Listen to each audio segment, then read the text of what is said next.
What's up? I'm Dan Fredenberg, and this is another chance encounter. Hey, what's up? I'm Dan Fredenberg. I'm a commercial real estate guy.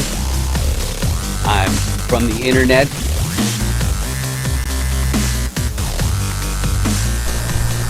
We're seeing more properties like this being built in front of a house that's going to be torn down soon. I understand that there are power lines that are getting kind of close. What's up again? This is Dan Fredenberg, and that there is a commercial real estate building.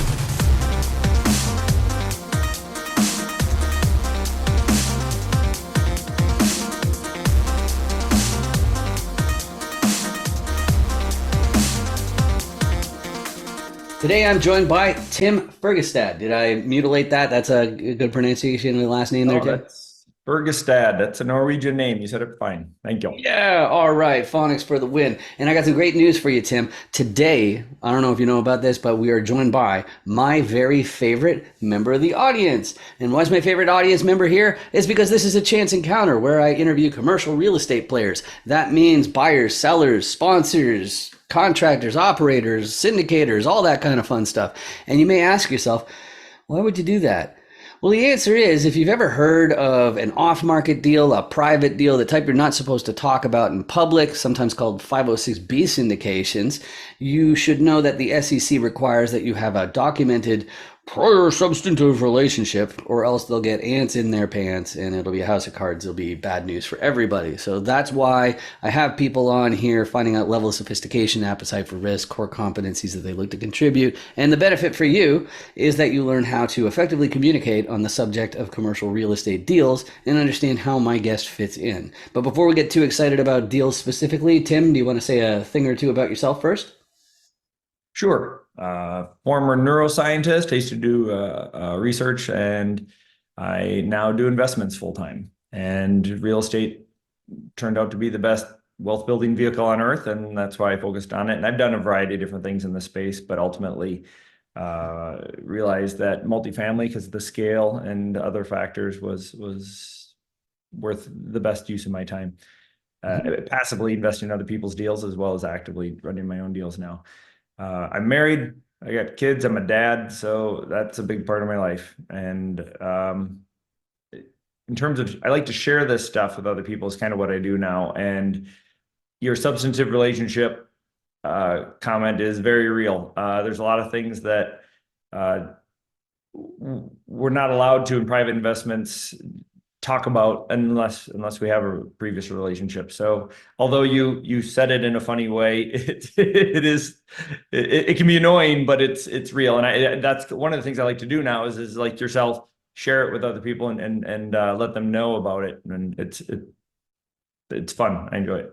I love it. I love it. I couldn't agree more. And first, we talk about the motivations, but I got to say, but wait, check your rate. And Tim, I don't know if you have this uncanny ability to see through the camera and into the user's device, but down there might be this hideous subscribe button that maybe they should, it's okay, it's a stupid joke, but whatever. I like to mention it anyway.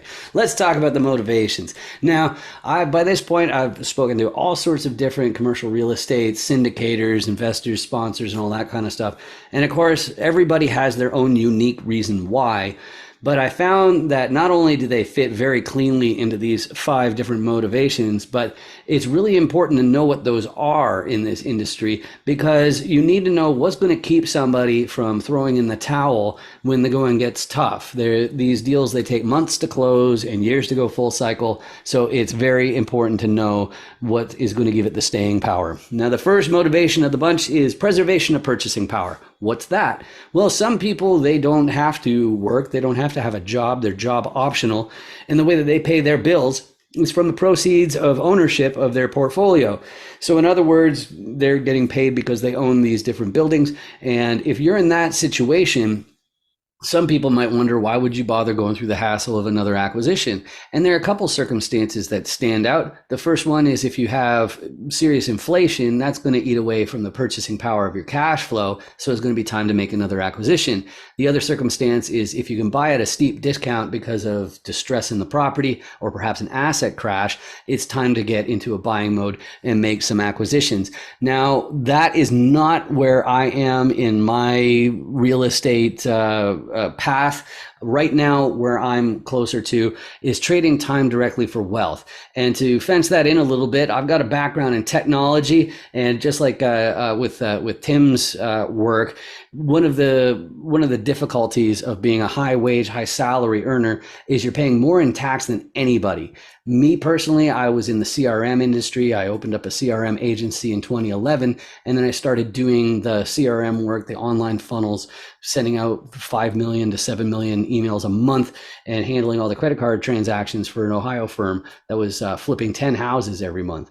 And what hit me when I was watching how successful my boss was, it just screamed out that I need to pivot to find a way where I'm being rewarded in the form of deployed capital, aka equity, instead of a bigger salary and then giving half of it to the government. So that's what I'm up to. That's a little too subtle for some people. I get it, especially youngsters. And frequently they're attracted to commercial real estate because they want to take control of their schedule. They want to live on their own terms. And maybe that means that they want to hustle like crazy right now and then fast track their retirement. But it might just mean that they want to work fewer months per year or fewer weeks per month or something like that. And to be completely honest, a lot of people who choose the fast tracking retirement option, they think that secretly that's everybody's motivation and just they're in various levels of hiding it. And I assure you that is simply not the case. Some people are fueled by ambition. They want to buy their entire hometown. They want that generational wealth to make sure that their great grandchildren never have to hold a day job. And that's the motivation for them to make their acquisitions. And even though that's sometimes vilified in some circles, it's really nice to have a person like this on your team because you know they're going to continue hustling into their 90s. So that's going to be very important. And the last group, they're also similarly motivated to keep on going into past retirement age, but the motivation, the focus is a little bit different. They've picked a sector of society, or maybe it's animals or the environment, who knows what it is, but they realize that there's a financial component to making a really big impact, and that's why they're making their commercial real estate acquisitions. So Tim, of those 5 different motivations, what combination of them would you say describes you best? I'm kind of in the middle. I enjoy helping other people. I don't have big ambitions of owning my whole town, Phoenix, Arizona, per se. Although I'm not really in growth phase anymore, but I'm not in retention phase either. I'm kind of in a transition, right? I'm starting to buy back my time a little bit and enjoy the flexibility of these remaining healthy years I have, making the most of it with the kids and all that. I love it. I love it. That's super important for me as well. I'm lucky enough to have been working from home the entire time my kids have been around, and like it's worth every penny that it could possibly cost you to do that. So that's fantastic. But of course, when we're talking about motivation, it's really easy to seem optimistic, but just like any business, real estate has risks involved. And one thing that hit me, if you've ever been involved in a 506B deal, whoever the securities attorney in the mix was, and there really should have been one. If there isn't a securities attorney, you should run, you shouldn't walk, it's like get out of there. But the securities attorney should have insisted that every LP, every GP, everybody in the deal should have filled out this pretty invasive financial questionnaire, like lots of questions that are a little bit uncomfortable to answer. But when I was filling out those investment questionnaires, there was one question that I thought it lacked the utility that I think it was supposed to have, and it was the one that was about the tolerance for risk. And so I made my own question for this interview format, which is a fill in the blanks. It is, there are many popular investment asset classes, but I think blank is too risky. So Tim, it can be inside real estate, it can be outside real estate. It's all up to you. What's too risky for you? The big answer is anything you don't understand. Hmm. right? And traditionally, that used to be going for me, the stock market, investing through whatever my financial advisor said, diversify with different stocks. Like the market's so overcorrelated right now. It's all basically one big index fund, and it's subject to so many things, and even the experts can't figure it out anymore. It's kind of like the taxes. So it's I'm a big fan of investing in what you know. And real estate is not very complicated. It just there's strong fundamentals. There are nuances depending upon the way you're doing it, and it takes time to really dial it in, but the fundamentals are pretty solid. I love that answer. Yeah, absolutely. It's if you don't understand it, you have no business investing in it, and you definitely shouldn't be taking on investors either. So that's a great answer.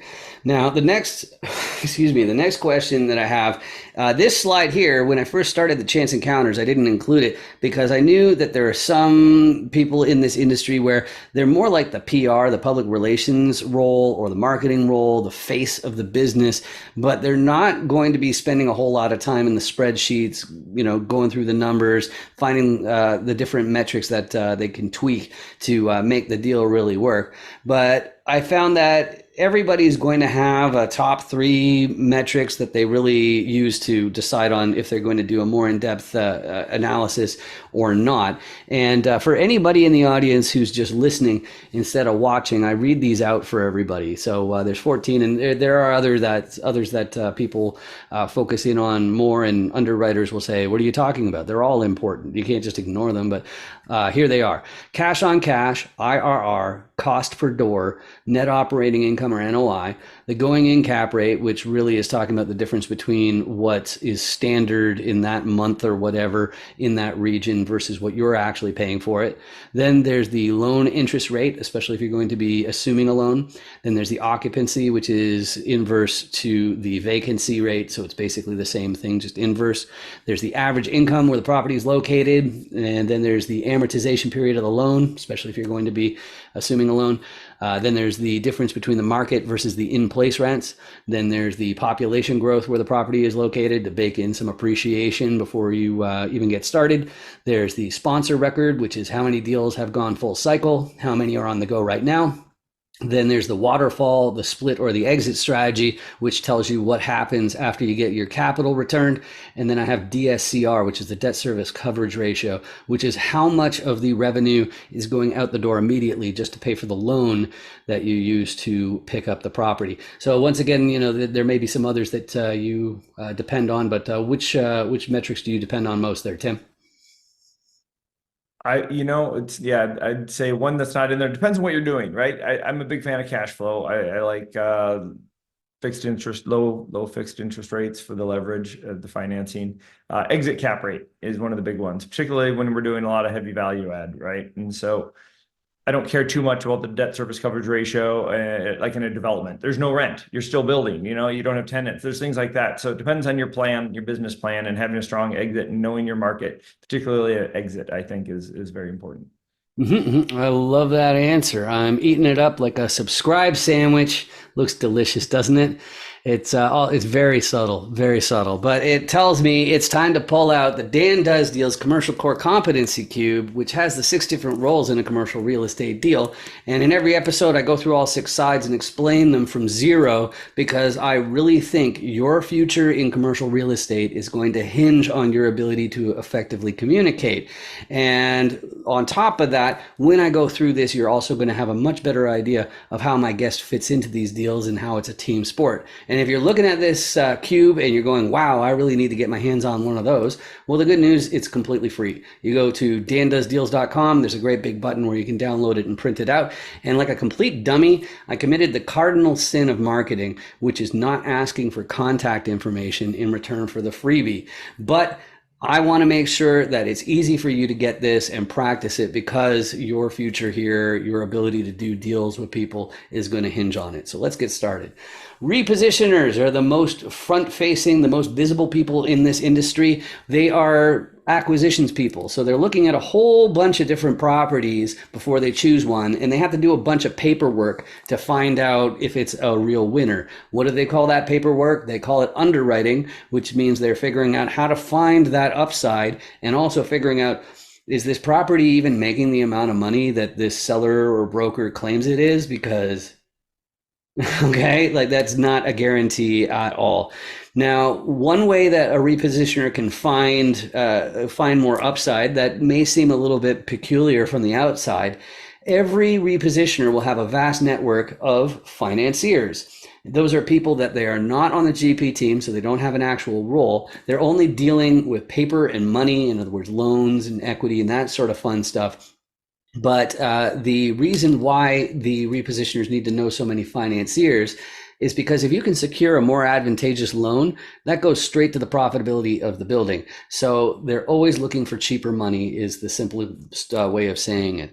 But of course, there's only so much room you can get there. So the next place the repositioner has to look is on the operations and make them more efficient. Stop those Benjamins from going down the toilet. And of course, there's more to operations than just unclogging toilets and collecting rents and mowing lawns or shoveling snow where I'm at. One of the roles that I help with the operations or asset management, even on these bigger properties where they're frequently outsourced to a third-party property management company. One is the web-based applications and automations. I can help with all that stuff. But the bigger one is if you understand this business, you know that vacancy is the real enemy. It's the real killer of deals. And even if you have a third-party property management company, if they can't fill the units, then somebody on the GP team is going to have some serious marketing chops to get those units filled. And that's one of the roles that I bring when I'm on a GP team. But of course, there's only so much you can do there as well. So the next place the repositioner is going to look for upside is to get a contractor team involved to upgrade the property, to make it a nicer place so the future residents would be happy to pay more in rent than the previous ones. But of course, if only it were that simple. You can spend endless amounts of money on contractors. You could even gold plate the toilets if you really, really want, but you're not going to get a return on investment. And somebody has to keep an eye on these guys. And if you're like me, see, I don't know if you know this about me, but I'm from the internet. So that means I need locals. I need boots on the ground, somebody who can be there in an hour or two, because categorically, that will not be me. I'd still be stuck at an airport in an hour or two. So I really need somebody else to depend on who can keep an eye on the contractors, make sure that they're keeping the schedule, they're not dragging their heels, they're not using subadequate materials and whatnot. And then also making sure that the operators aren't sloughing the pictures and information that they're sending you. But let's do a hypothetical. Let's say you're now a repositioner. Let's say you're an engineer or maybe a physician or an attorney or something. And you go, hey, I know how to buy a house. I'd like to buy that 350 unit apartment complex with my circle of friends, and we'll just pool up 100K each or something like that, and we'll take it over. Sounds really cool, right? So they go to the financier and say, hey, this 350 unit apartment complex, we're going to buy it and it'll be the best thing ever. It's just tens of millions of dollars. You guys have tens of millions of dollars that you want to lend us? Well, one thing that the financier is going to ask for, which I've left out so far, and if you're in a mentorship program or you have a guru or something like that, you're going to want to listen really carefully to this next part, because so far you wouldn't be eligible for the commercial loan. The financiers are going to ask, who's your sponsor? Who's the KP? Who's the key principal? What's that all about? If you want to be eligible for the commercial loan, somebody in the fold has to already own a similar asset, because you need to be able to prove to the bank that you're not just going to run the property into the ground and lose all the money that they loan to you from their lenders. So the sponsor KP is a key part in having this actually work. And on top of that, between the GP team, you're going to need to pool up a certain amount of liquidity. And then among the entire GP team for collateral, you're going to need a balance sheet of at least the amount of the loan. But if you have all those pieces, you got yourself a commercial real estate deal. So Tim, as far as you are concerned in these different deals, it sounds like you're doing some KP sponsorship roles. I'm sure that there's a degree of the repositioner that you have to be responsible, but I don't want to put words in your mouth. What are you most likely to contribute to your next deal? Wow. Yeah, I'm sort of a utility player. Sourcing and underwriting, due diligence, the earnest money, the pursuit costs, right? The attorney retainers and the good faith deposits with the lenders, asset management with working with the property management company, as well as my bigger focus right now is helping to bring equity and sharing this with investors for capital raising. Excellent, excellent. So the financier relations as well. That's good stuff. So let's talk about the buildings themselves, the buy box. When a commercial real estate or real estate person in general asks you, hey, what's your buy box? What's your ideal property? What are you looking for? What's easier to say yes to, more difficult to say no to? We're really asking about three main things. First one's geography. Where is it? Which states? Which county? Which neighborhood might even be important before they're going to call it ideal. So that location is definitely going to matter, that geography. The second one is size. And most of the guests on my show here, the Chance Encounters, they're in multifamily commercial real estate. And the way that you define multifamily size is by the number of apartment units. And the reason why it's important to know is because the type of group that's going to take over 10 and 15 unit apartment complexes, they're going to be fundamentally different from the ones who are taking over 150, 350 unit apartment complexes. So that size is going to matter. But if you're talking about different types, it might go off of acreage or square footage, but that size is going to matter for that exact same reason. Now, the third one is commonly called class. I don't like that term. I prefer to call it desirability because there's two different distinct parts of class, and I call those condition and area. So if you're talking about condition, it's how old is the property, in other words, the building, how beat up is the building, and then as far as like luxuries and amenities, is it really like no frills or is it a really, really nice place? That's the condition. But if you're talking about area, especially if you're talking about multifamily, the school districts is a factor in the quality or desirability of the area. But every type of real estate is going to matter what the crime rate is like where the property is located. But really, there's that old trope that brokers like to say about location, location, location. I'm not a fan of that one either because I don't think it gives you much usable information. What I think they really mean is traffic, traffic, traffic. If more people are passing by a property every single day, it's automatically going to be more desirable. And the way that they rank both the area and the condition is the same way as in grade school, where you got A plus at the top, and it's A, then A minus, B plus, and so on. So Tim, as far as you and your group goes, what's easier to say yes to and more difficult to say no to? I'm a big fan of the bread and butter multifamily B class workforce housing. This is when times are tough, people can't afford the A's, they move down to the B's. When things are right, there's always in demand, and housing is a necessity. Everybody always needs it. Unlike maybe self-storage or something, if times get tough, they can get rid of that, but they can't get rid of where they live. Excellent. And it's all in Phoenix, or is there outside of Phoenix? Different markets scattered throughout the Sun Belt. Okay. Okay. All right. Awesome. So the next question then has to do with people, which is my favorite part about this industry. Is because it's multifaceted. You got these different sides, these different roles. Nobody's going to be all six sides of the deal for any meaningful amount of time. And they're going to bear down on a few of the different elements. You know, maybe they're focusing more on the financier relations or more on underwriting, whatever it is, or deal finding. But because of our unique skill sets, even though we like to give referrals, introductions to build new teams that don't even include ourselves, we ourselves have our own unique skill sets. So we're going to be better suited to help some people more than others. And me personally, because of being the internet guy, it's the sponsors and KPs that I tend to be most eager to speak to, just because they've already got something on the go where I can make a disproportionately large difference. Whereas when people are first starting out as a local or a repositioner, you need grunts who can spend 80 to 120 hours every single week just making phone calls, making new relationships and all that kind of stuff. And of course, everybody in this industry is ultimately in the business of deploying capital. So I'm also always eager to speak to different financiers, different lenders and whatnot. But Tim, if you have any 506B deals going on, make sure you don't mention them specifically, especially in the same breath as asking for financiers. But who on the die, which roles are there out there that you are especially eager to meet?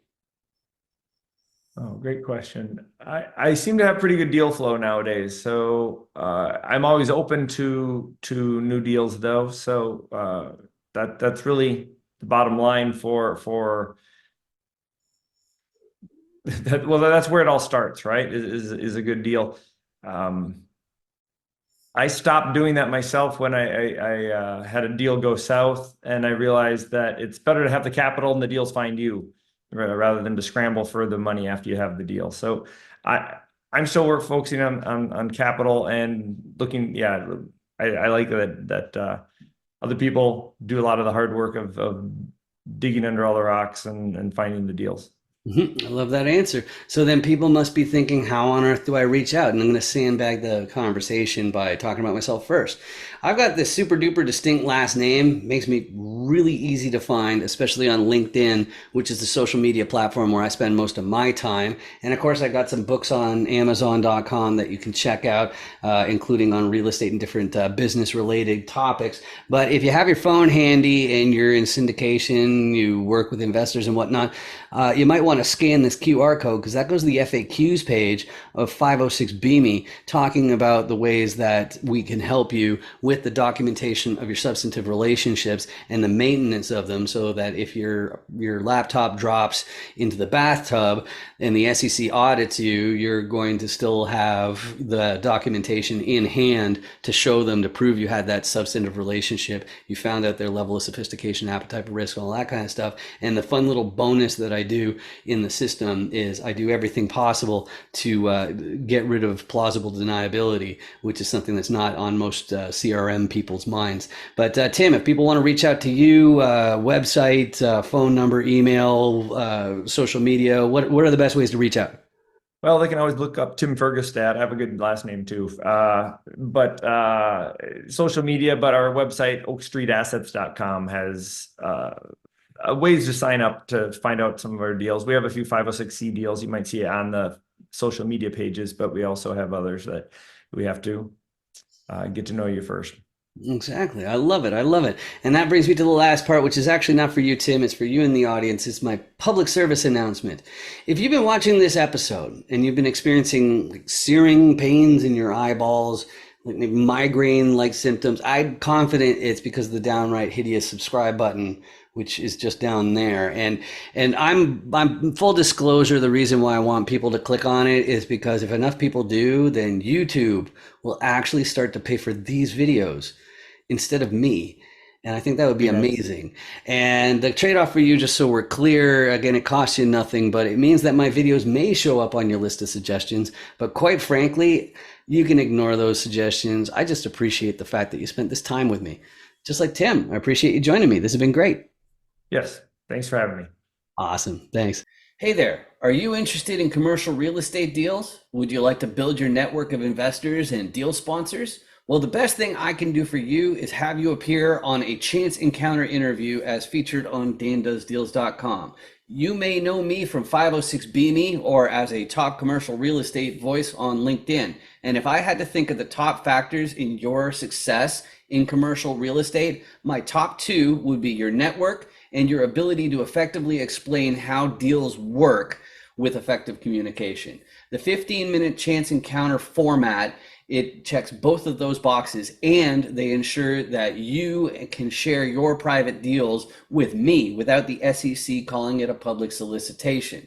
So hop onto LinkedIn. You can see my name is over here, Dan Friedenberg, and search for my name. And the best way to reach me and book that is to message me through LinkedIn. And don't worry, it doesn't matter if you decided to enter this space just last week or 2 weeks ago, or if it was decades ago. It'll be fun and easy to look good. We're just asking multiple choice questions based on your core competencies you look to contribute, your level of sophistication, all that kind of stuff. So I hope to hear from you soon. Thanks a lot. Bye. Make sure you 506B me. Any syndicators, make sure you 506B me. Hi. Oh, hey, yeah, here's my code. You got your QR code scanner? Okay, yeah, oh yeah, just hold it right in the square there. Okay, cool. And now you hit open in browser. Okay. Okay. Are you already logged into 506BME? Yes. Yeah, okay, cool. Yeah, so there's my video. So now I'm already on your watch list. So when you get back to your hotel, you can find out what my core competencies are and my level of sophistication. Sound good? Yeah. I love your hat. Real estate's a scam. That's really funny. Yeah. Nice meeting you. You too. 506BME, everybody.